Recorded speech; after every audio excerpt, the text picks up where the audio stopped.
jukumu la kukusanya pesa ni kwamba fedha zinapelekwa kwenye serikali kuu ziweze kutoa huduma ya jamii, lakini kwa upande wetu pia tuna nafasi ya kutoa huduma za jamii, ikiwemo kama hii kufanya usafi na pamoja kuwawezesha wafanyabiashara. Kwa hiyo leo hii tutakuwepo hapa kwa lengo la kushirikiana nasi, na tumefurahi sana kwamba tumeona wenzetu ambao kwa kiasi kikubwa na nyie mnashughulikia shughuli hiyo hiyo ya kushughulikia wafanyabiashara. Kwa hiyo vile nichukue nafasi hii kuwashukuru wafanyabiashara wa Pwani, kwani wao wametuwezesha kuvuka malengo au wametuwezesha kufikia mahali ambapo leo hii Tanzania inajivunia, kwa sababu Tanzania inajivunia maendeleo yote yaliyopatikana ni kwa sababu ya ulipaji wa kodi, na ulipaji wa kodi kwa kiasi kikubwa unasimamiwa na mamlaka yetu. Kwa hiyo na sisi tumeona tujitoe zaidi katika kuhakikisha kwamba tunatoa huduma za jamii. Lengo ni kutoa mwanga kwa wananchi kwamba serikali hichi ndo ambacho inakifanya.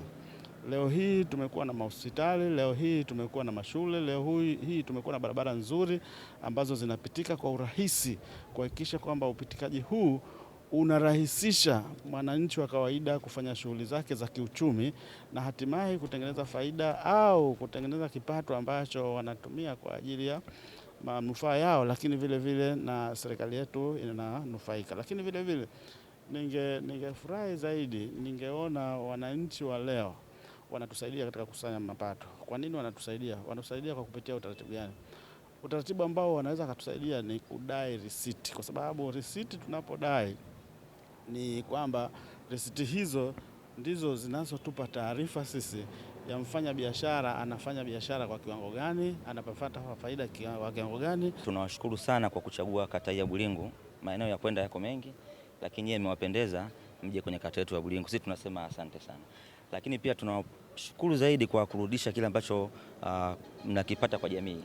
Tunafahamu malengo yenu ni kukusanya kodi ili zije zisaidie maendeleo, lakini mmeona hapana, kwa hii miaka 30 mje mgawe kidogo kwa mama ntilie kile ambacho mmekipata. Sisi tunasema asante sana kwa niaba ya wananchi. Hakika tunaendelea kujipongeza pamoja wote. TRA wameona ni jambo la heri la kufanya kurudisha shukrani zao kwetu wafanyabiashara ambao ndio kiini cha mapato kwenye maisha ya kila siku. Kwa hiyo tunawashukuru kwa jambo hili ambalo mlifanya, na tunaendelea kuomba kwa Mungu muendelee kuwa na moyo huo tufike hatua zinazostahili. Asante sana. Kwanza awali ya yote nitoe shukrani kwa TRA, kwa sababu sisi zamani tulikuwa tunajua kwamba TRA ni watu ambao wakukimbiwa. Ukisikia neno TRA lazima ufanyeje? Ushtuke. Lakini leo mmetutoa tulipokuwa tunafikiria vingine kabisa na hivyo tulivyotarajia. Tunashukuru kwa kutusaidia msaada wa vyombo vya usafi pia na vyombo vya kuhudumia wateja wetu. Lakini pia tunashukuru kwa kutupa elimu ya jinsi ya kupata TIN namba